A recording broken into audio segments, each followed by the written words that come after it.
Hello and welcome to episode 6 of the Trav's Outfitter podcast. We're super excited this week. I'm your host, Shane Carlson, and I am joined by a couple members of the Watertown Shamrocks front office, I guess I could say. Ryan Bisgard, the Hockey Operations Manager, and head coach Casey Kirley, also the GM, and then Mike Fairchild, the Trav's Outfitter GM on the end.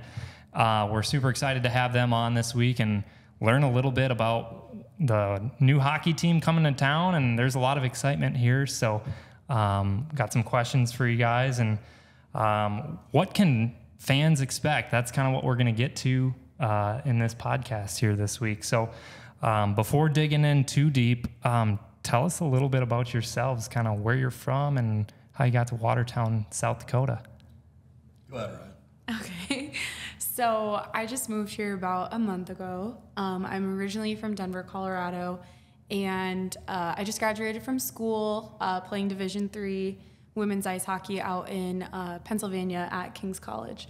So I'm all retired now. I'm all washed up, and I still wanted to pursue a career in hockey, and this opportunity I was lucky enough that it worked out perfectly, and now I'm in South Dakota for the first time, so I'm excited about it. So how does an opportunity like this come up? How do you go from graduating college and now you're the operations manager of a hockey team? So I knew for the longest time that I wanted to have a career in sports, and specifically hockey. So obviously when you're a senior in college, you're just kind of stressing about applying to as many cool jobs as you can. And I actually applied for a position with our league headquarters, and I made it to about the final 3 in that internship application. And then I didn't get it, and I was pretty upset, but then it was like the best kind of no I could have gotten, and this was the best. From there, they were so nice, and they said, we're going to go with someone else, but we're going to send your resume out to different ownership groups throughout the league. And then I just got super lucky that the ownership group of Watertown reached out, and I decided within a day, okay, I guess I'm moving to South Dakota. So it worked out pretty well. That's awesome. Mm-hmm. How about you? Casey, what about you? I grew up in Hayward, Wisconsin. After graduating from high school, I played 2 years in the North American Hockey League, which is the league that we're in. From there, I went to UW Stouts Division III school in Menominee, Wisconsin, and then immediately got into coaching in the 2014-15 season with the Great Falls Americans out in Montana. From there, I went to Mason City, Iowa to coach the North Iowa Bulls for 2 years, and then Shreveport, Louisiana for 2 with the Mudbugs in the North American League. Then I did a year at Trine University in Indiana. From there, I went to the Minnesota Magicians in the North American League. Our team relocated after the first year to Eagle River, Wisconsin, to become the Wisconsin Wendigo, and that's where I've been the past 2 years. So from there, went through an interview process with the Shamrocks and ended up being the head coach here now. So exciting stuff.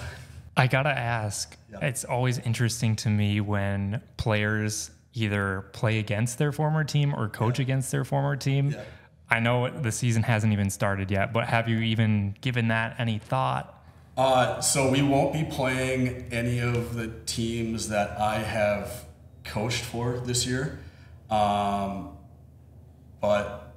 guess, okay, backtrack on that. North Iowa, yes. So yeah, we'll be playing North Iowa. I have with other teams, like when I was with Shreveport, coached against North Iowa. When I was with the Magicians or the Wendigo, I coached against Shreveport. So it's fine. It's kind of fun because it's a familiar team, and there's some familiar faces and things like that. So it's always fun to kind of reconnect, and it makes it interesting. So not to put you on the spot in case your bosses listen to this, but are there aspirations for the next level then? Yeah, 100%. I think that's for everybody in our league, whether it's obviously the players come here because they want to play college hockey. For the coaches and officials though as well, the goal is to work our way up, whether it's going from an assistant coach to a head coach or a head coach to the Division I level, things like that. So yeah, that kind of progression, even from youth sports to starting to the next level to the next highest team to now you want to just keep moving up level. Even for the referees to bring that up, that's unique, right? They got to start somewhere too. For sure. And like with me, I started coaching in the NA3HL, which is a Tier 3 league, so it's the league below ours. And worked my way up from being an assistant there to being an assistant in our league now. And now, obviously, first year as a head coach, but it's exciting that way. And I know the referees go through the same thing too, where they start in the NA3HL, or even some of them will coach U18 and U16 within our league in the NAPHL. But they'll go from there and work their way up into our league, and then from our league to the USHL, and then to pro hockey. So everyone's obviously, it's a developmental league for everybody. So it's kind of cool that way. Mm-hmm. Very. Ryan, a question for you and for you as well. Being former hockey players, how does that change, or how has that helped you in your roles now as hockey operations manager and the head coach? How has that kind of shaped how you think about the game? Well, I think one of the biggest things is like really the passion behind it. We're at the rink for countless numbers of hours, which I don't mind. I love being there, especially at our new facility. It's gorgeous. So really having a passion for it, I think, is monumental, but also specifically being in Watertown, like there's still so much excitement and knowledge being shared with what exactly a junior hockey league is, or what exactly, our team does for developing and advancing our players. Being able to have that knowledge and appreciation and kind of share it with the community and some other people that we're bringing in. We got to start somewhere, and so hopefully it can become kind of cyclical, that the more we share and help grow like our youth programs and whatnot, the more they'll grow, and it just blooms. So I think that helps a lot. Yeah, I mean, for me, with coaching, going from playing to the next year, jumping into coaching, it's obviously exciting, but there's things you're obviously always learning and growing, and developing and learning new things, but right away it's very exciting to get into that side of it, and then you realize, oh man, there's a lot more to it than what you see from the playing side. But then obviously coaching now, I think it's just year 8, 9, somewhere in there. There's things you pick up along the way too, and you can just add things to it and figure out, maybe I should spend more time on this or less time on that, whatever it might be. Just time management's huge, obviously, because we're at the rink for many hours a day, and you have to have a passion that way. But I'd say the other thing with it is, when you get into coaching, you almost wish that you would have coached and then went back and played again. So because there's things you pick up on and understanding a little bit more from a different side of it. So would you listen to yourself as a player, to your coaching self? I feel like I was always pretty coachable, so that's good. Not everybody is, so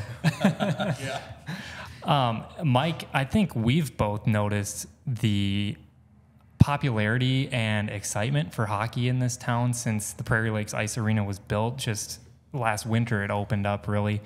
But I think there's a big buzz here in the community for hockey, and for the Shamrocks in particular.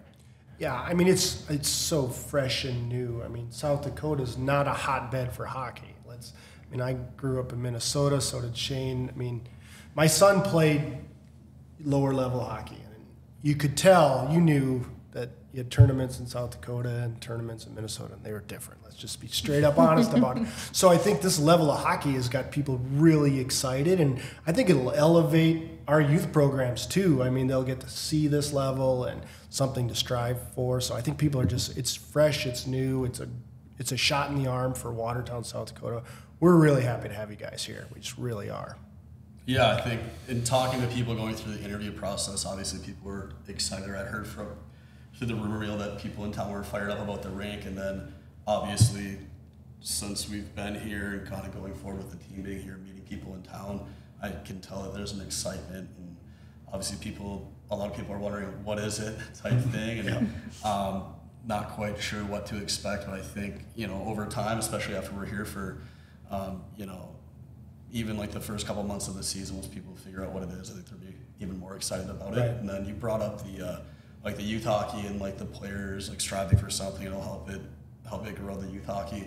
Like our guys are going to be out like skating or practicing, I guess coaching the practices and helping with that with the youth hockey. So oh really?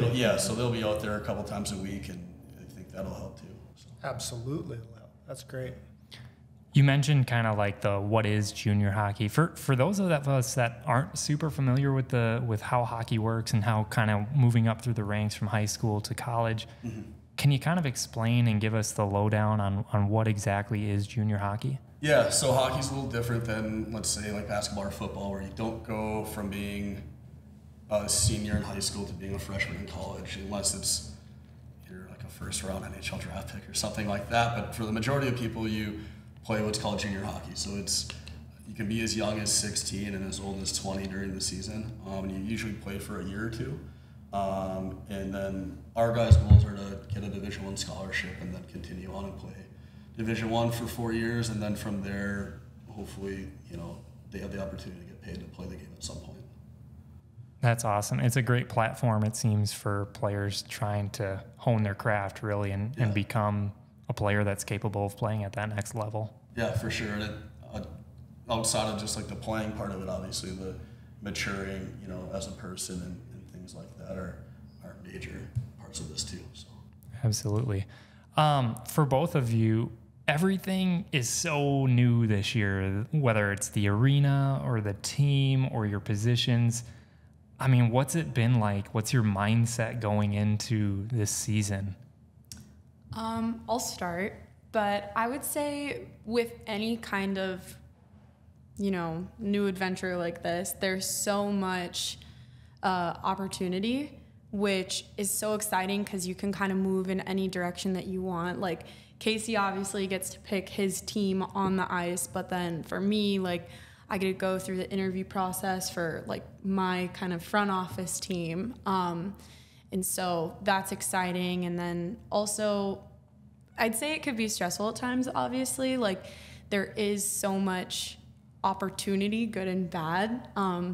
But you just have to roll with the punches. I think our, my boss has been joking around saying we're drinking water through a fire hose right now, which it definitely feels like it at times, but I don't know. You just got to stay optimistic. Like, at least we're staying hydrated, I guess. So. Yeah, it's fun. Like when I was with the Magicians, our team moved and relocated to Eagle River, Wisconsin. So it wasn't an expansion team, but it was relocating and starting somewhere from scratch where you have to build up a fan base and get involved in the community and things like that. You're busy a lot, especially right now before the season gets going, and then after the players get here, obviously it's a different kind of busy because you are managing 25 to 30 more people at that point. But it makes it exciting. There's never a dull moment. It's fun to watch how it can grow from, I guess, like our guys get here on the 27th, and watching it over the course of a couple months, and then seeing where it started from to where it will be at Christmas time, and then by the end of the season and things like this. Fun to watch it grow. And like Ryan said, it is what you make it. Like, obviously we want to do a great job with what we're doing here. And even like with our players, I've been telling them, what we become as a team in year one it's as much on them as it is on us, as far as like creating a culture and establishing an identity of, who we are, in the community, who we are, the play style that we have and things like that. Everyone involved, it's a pretty cool, unique experience that not a lot of, whether it's players, coaches, front office staff, like a lot of people don't get that opportunity. So it's a pretty cool thing to be a part of. So you mentioned the fan base and starting that. What is the fan base at other junior hockey teams around the league? Are they sellout crowds? Are they packed? Is it really well attended, or is it just vary based on team? It goes team to team. Obviously, when a team's winning, more people are sure going out there. But for the majority of our league, they get pretty good attendance. If you get, for example, like Aberdeen's just down the road from us, and they pack it every night. Our division every team has good crowds every single night, and it's anywhere from kids that are in youth hockey, families. It could be young adults that are, they want something to do on Friday and Saturday nights. But overall, most nights attendance ranges from anywhere between 1,000 people to, I was in Shreveport, we average like 3,200 people a game. So, wow, that's cool. Yeah. I fully expect it to be packed here. Yeah, we've heard that from a lot of people Watertown. that it'll be, I've heard that from people that there's a ton of buzz around town about people that are excited for these games. Yeah, because it's the Watertown Shamrocks, so people will support it. They'll come out. It'll be fun. Should be an exciting time for sure. Especially in the winter too. Looking for things to do. Go to the rink at night. 7 o'clock game. Have a good time. Yeah, that sounds like a lot of fun. Ryan, for you, we kind of touched on how the players haven't even really arrived in Watertown yet. So I don't know if any of them are actually from Watertown, but they are coming from different parts of the region and the country. Talk about how they get here and how it kind of works with, there's families that host these players all season long. Yes. So Casey, feel free to jump in. So obviously we have players from all over the country, but also all over North America. I believe we have a couple that at least played in Canada last season and are coming down. And then we also have players coming in as far away as Latvia, Switzerland, Czech Republic. So it really does take a lot of coordination and a lot of effort to get them here. And, you know, Casey mentioned that our guys are coming in on the 27th, but our international players, our first one comes on the 20th. So we get to kind of let them come in a little bit more smoothly, I'd hope. But yeah, they are coming from all over, and they range from ages 16 to 20. So they need a place to stay. So we have what's called billet families in the hockey world, and we've been calling them host families because it's a little bit easier to understand what exactly they do. But so a host family essentially just provides them a place to stay, a home to open their arms, like give them a place to be. You know, home away from home is really the best way to explain it. So we actually just met our quota, and we're starting to assign all of our families, and they're getting their assignments of players, and I can tell they're already really excited about, you know, just starting to text them or FaceTime them or whatnot, get to know them before they get here. And then those players will be assigned to those families throughout their time here, and it's really, really cool. Usually they stay in contact with them well after they leave that team or that program, which is you chip in. So my first junior team I played for was up in Kenai, Alaska, and when I was with the team in Eagle, Wisconsin, we'd go up to Kenai twice a year to play up there, and every time I went up there, my host family, like, they would come to games still, and they had a son that was my age that played on the team with me, and running into him, it seems like every time that we're going to the rink to drop our stuff off when we get there, he's there. His kids are in youth hockey now, so he's at the rink all the time, and it's cool always catching up with both him and his family when we're up there. And it's the same thing with other places I've been, like in Springfield, for example. I've played there as well, and same thing, catching up with the Billet family there and that. So it's pretty cool. It's a lifelong relationship that you have with the people that you stay with. I mean, you're with them for, it could be 9 months, and then they might head back for the summer to their home, and then they might be back the next year for another 9 months. So I mean, it could be a 1 year thing. It could be where you really know this person over the course of 2 or maybe even 3 years. So it essentially become like another member of your family. That's a super cool feature about this junior hockey that I really didn't know about until reading further into this. When the players get here, obviously they practice, and there's the games.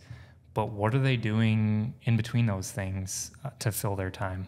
Yeah, so our guys' schedule is pretty busy during the day. Like, they're on the ice from 9 o'clock to 10 o'clock in the morning. Then they have workouts at 10:30. Then they have time for lunch. They come back, and we're back on the ice from 1:30 to 3 in the afternoon. Outside of that, some of them are, like, I think we might have 2 or 3 guys that are still in high school. They do online classes. The guys that have graduated, some of them take part-time college classes. Some of them look for part-time jobs in the community and things like that. In their free time, some of them like to go ice fishing, or if the lake's not frozen, just fishing. Some of them are into hunting. A lot of them like to play video games. But they're I don't know, they're typical 16 to 20-year-old kids to young adults, and they all have different interests and different hobbies and things like that. Mm-hmm. So. Another thing that you touched on too was like they'll be helping coach the youth team. So a big thing that I'm kind of going to be helping coordinate too is a lot of our volunteering. I know the standard I've set, I believe, is going to be like at least monthly volunteering with different community outreach programs. We've already had some talks with like different social groups and like the Joy Ranch. That was like one of the first things I heard about when I came out here, and I was like, that'd be really cool to bring, especially for the international players. Like, I don't know if the Latvians have ranches out there, but filling their time with some volunteer programs, I think. Yeah, they'll definitely be busy. They're not sitting on the couch and things like that. They'll be out, and it's obviously a big part of them coming here is being involved in the community and volunteering and giving back. So that's great. So now you said you've filled your quota, so you have enough host families, billet families for all. Yes, we do have enough, but we're always looking for more because it's, we recognize that a host family is still an actual family in and of itself. Like you want to go on vacations and you've already planned those, and we're not going to tell them they can't go just because they've accepted someone into their home. So we do have a system worked out where if we have a family going out of town for a week or so, we've got extra space at another home, or we're able to maneuver players around. Like they're very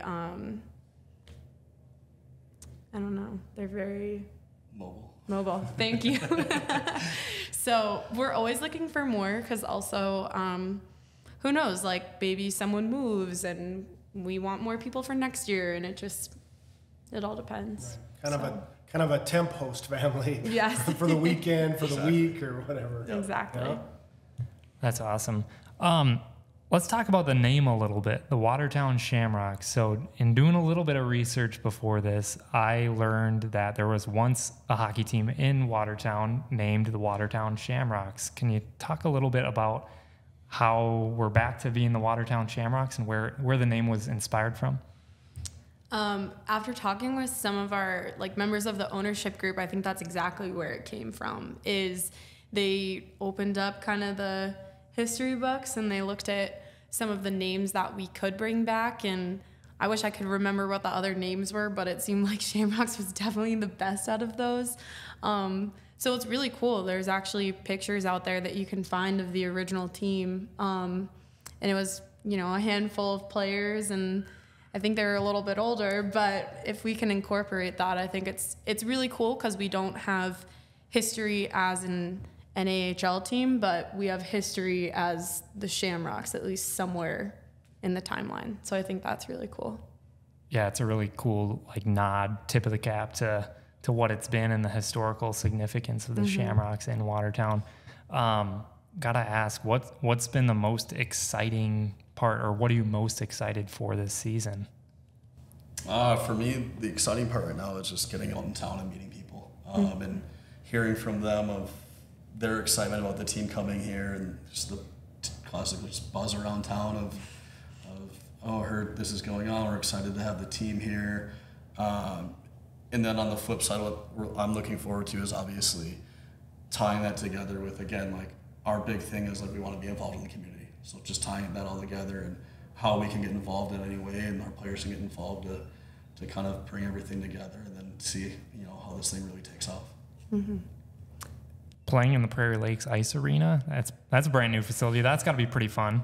It's awesome. Obviously, we haven't practices yet, but we had our main tryout camp here a couple weeks ago, and the kids that were coming in were just dumbfounded by how awesome of a place it is, and they couldn't get over how beautiful the rink is. There's 2 sheets of ice, the different amenities it has, and they're extremely obviously they're probably 140 plus kids that came here to try out, and they could have picked different places to go to try out for those teams.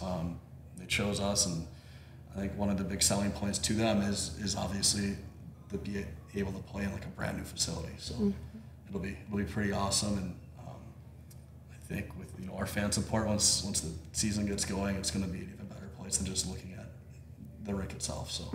Yeah, we can basically see it out the window here at Trav's Outfitter. We saw it when it was nothing; it was just a dirt pile, and now it's a really beautiful building. And and a really great asset to the community here.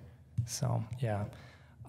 Talk about the selection process. You kind of talked about how people or potential players had an opportunity to maybe try out for a different team, but they chose to try out for Watertown. So talk a little bit about how the selection process works and how you get to build a team. Yeah, so we start with each team gets what's called a tender.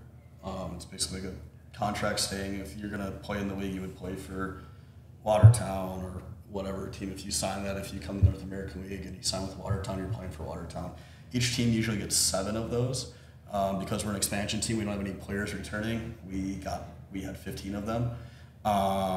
And so we ended up using 14 of those assigned players. And then following that, we had a pre-draft sort of league as a draft as well. So prior to that, we had a pre-draft tryout in Hudson, Wisconsin, and had 4 teams worth of players there. After that, we had our league draft. We drafted, I believe it was 11 players. And then following that, we did a futures camp for younger players that are still in high school that aren't necessarily looking to play for us this year, but wanted to get on our radar for maybe 1, 2, 3, or even 4 years out. And that was in June. And then in July, we had our main tryout camp here. So it's been pretty busy all summer as far as, finding guys. And it's not just finding the good players. Obviously, with the tender process, you're recruiting and in recruiting battles with other teams over players, and you want to pick the right ones that are, have good character, because we haven't established our culture here yet. So we wanted the good character kids here to help us, build our culture, and also good players as well. And then through the draft process, we contacted each player before we drafted them in the whatever time frame there was between one pick to the next pick, to make sure they wanted to come, and they were all on board with it. So it worked out well that way too. And then with the main camp that we had here a couple of weeks ago, we had a lot of good free agents there as well. So there were players that we didn't tender, didn't draft. They came, they chose to come to Trav for the Watertown Shamrocks as free agents, and a handful of them are moving on to our training camp as well. So nice. Really excited about the group of 29 or 30 players that we'll have here in about a week and a half, and seeing where it goes from there. So how many players do you have? Will you end up with on the team? We'll have 29 or 30. Okay. Starting on the 27th. We'll cut down to 24 to 25 prior to our first regular season game. Okay. So what does your coaching staff look like? So our staff, or I guess I would say our hockey operations staff, is myself. Griff Jessica is our assistant coach. Justin DiMartino is our assistant GM and director of scouting.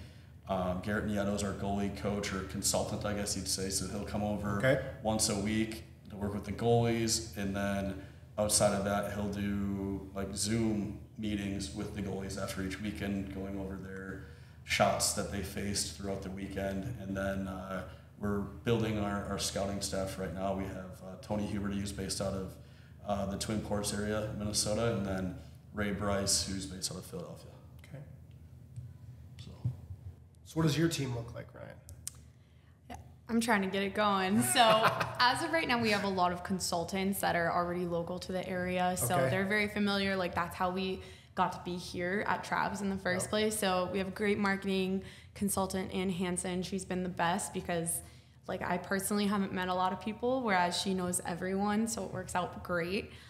We also have a billet coordinator, Jenny Workus. So as we were going through trying to find families and assign all of our players, she's been tremendous help. And then from here on, it's going to be really finding like our game day staff. So we're going to have broadcaster, we're going to have video camera operators, directors, everything on that side of things, working to people running the penalty box and merchandise, and nearly anything you can think of, we're looking for people for. Always extra help, working with the Hockey Association, local high schools, like the technical college. I think there is a lot of excitement with the fans, but also we've gotten a lot of excitement with the staff, and really, providing even internships, letting people get some experience and then grow into the sports industry as a career. So it's really cool. Those are a ton of opportunities that you just listed. If somebody's listening and wants to maybe get involved, how can they do that? Well, you can certainly reach out to me. So my email is manager@watertownshamrocks.com, and I'm really taking care of all the hiring and whatnot. So if you shoot me an email, then I'll be excited and shoot you an application. So. And the season's coming up. It's September 6th is the first of 3 exhibitions, to my understanding. Talk about the schedule a little bit. I mean, they're going to be in Watertown a bunch this year. Mm-hmm. Yeah, we have I believe it's the 6th and 7th. We have exhibition games here against Fairbanks. The following weekend, we play at home again on the 13th against Aberdeen, an exhibition game. The 14th, we will travel there. And then after that is our regular season home opener on the 20th against Bismarck. So it's all coming pretty quickly.